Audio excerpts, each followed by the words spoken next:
Robert De Niro just unleashed a searing takedown of Donald Trump that's sending shockwaves through Washington. Standing outside a Manhattan courthouse, the Hollywood legend didn't just criticize the former president. He delivered a warning so dire, it left reporters stunned. I love this city. I don't want to destroy it. Donald Trump wants to destroy not only the city, but the country, and eventually he could destroy the world. That's right. De Niro didn't hold back, accusing Trump of having a destructive agenda that threatens not just America, but potentially the entire world. And this wasn't just some off-the-cuff remark. It was a calculated, deliberate public statement that's part of a years-long feud between these two New York icons. Let's break down how this explosive confrontation unfolded and why De Niro's words are hitting Trump where it hurts most. The drama took place outside the Manhattan courthouse where Trump was facing trial on charges related to falsifying business records. The Biden campaign strategically organized a press conference with De Niro, clearly intended to maximize media attention and create a stark contrast to Trump's legal troubles. But what made this confrontation particularly powerful wasn't just the location, it was who joined De Niro on stage.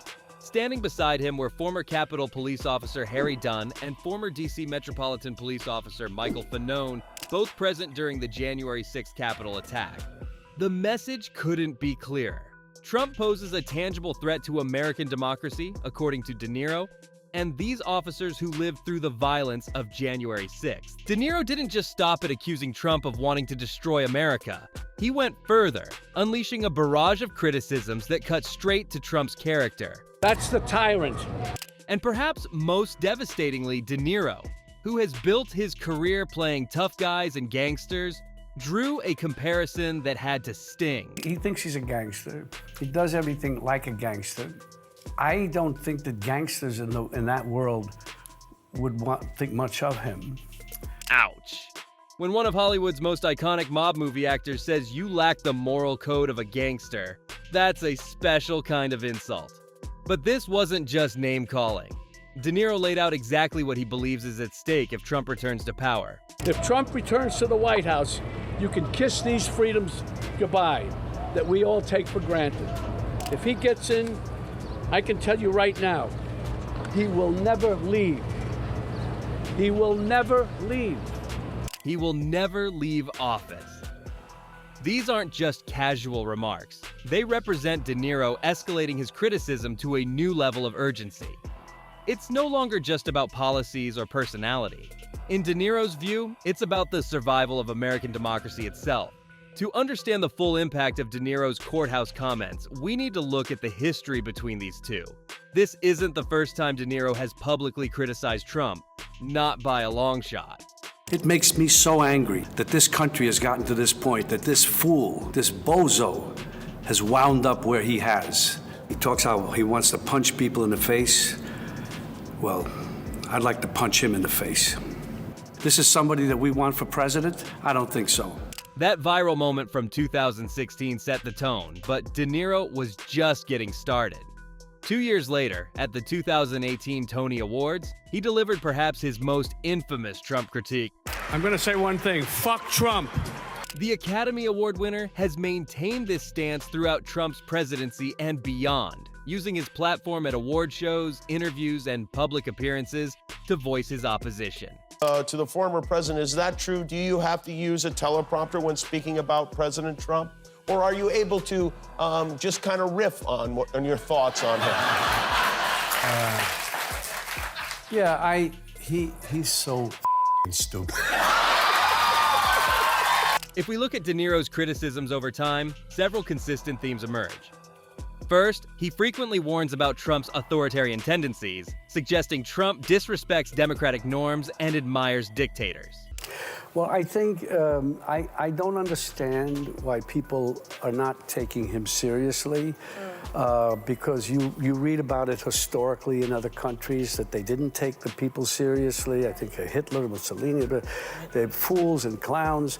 Well, there will be, and I hear it. There's some people. I mean, who does not think that this guy is going to do exactly what he says he's going to do? Right. Second, he questions Trump's competence and fitness for leadership, calling him blatantly stupid and suggesting he lacks the intellectual capacity to lead. He's so stupid. Third, he attacks Trump's moral character, portraying him as a liar, racist, and con man lacking basic decency.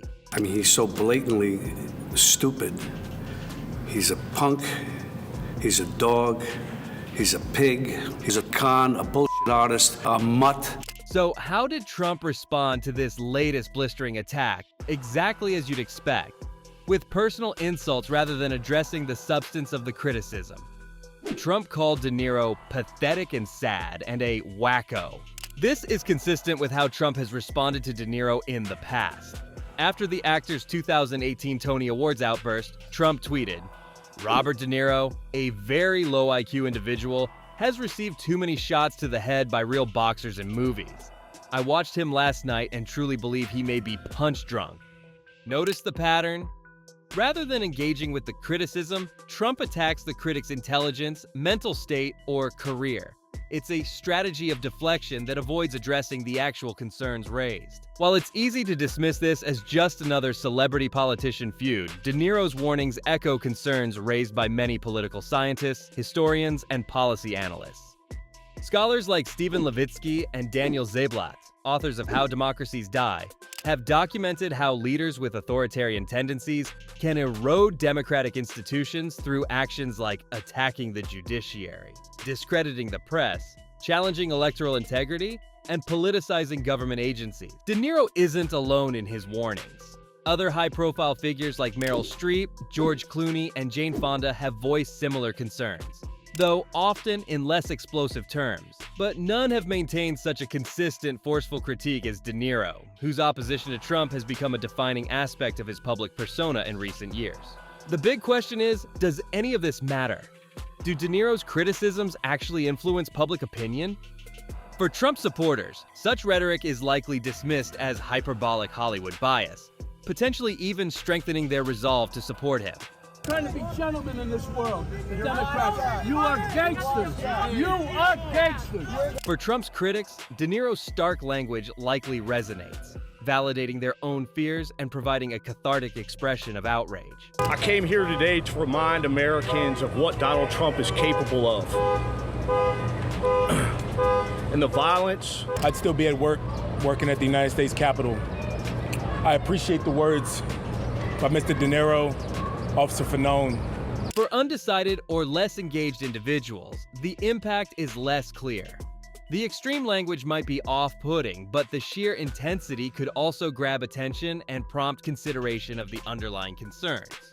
What is clear is that De Niro's criticisms generate significant media coverage, ensuring that questions about Trump's character and fitness for office remain part of the public conversation. Robert De Niro's accusation that Trump wants to destroy America represents one of the starkest, most dramatic criticisms of the former president by a major cultural figure. While hyperbolic, it taps into genuine concerns about Trump's impact on democratic institutions and norms. For De Niro, this isn't just political disagreement. It's a moral imperative to speak out against what he perceives as a fundamental threat to the country and potentially the world. This is not a threat. This is a reality.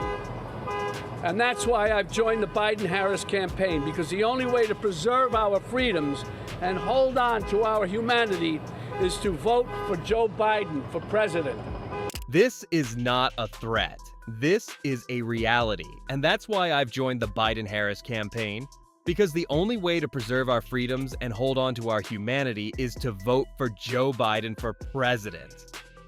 Whether you see him as a courageous truth-teller or an out-of-touch Hollywood elite, one thing is certain.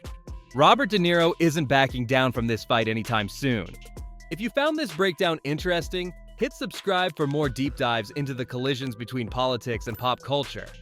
This is Viral Vote, bringing you the stories that matter most in our increasingly polarized nation.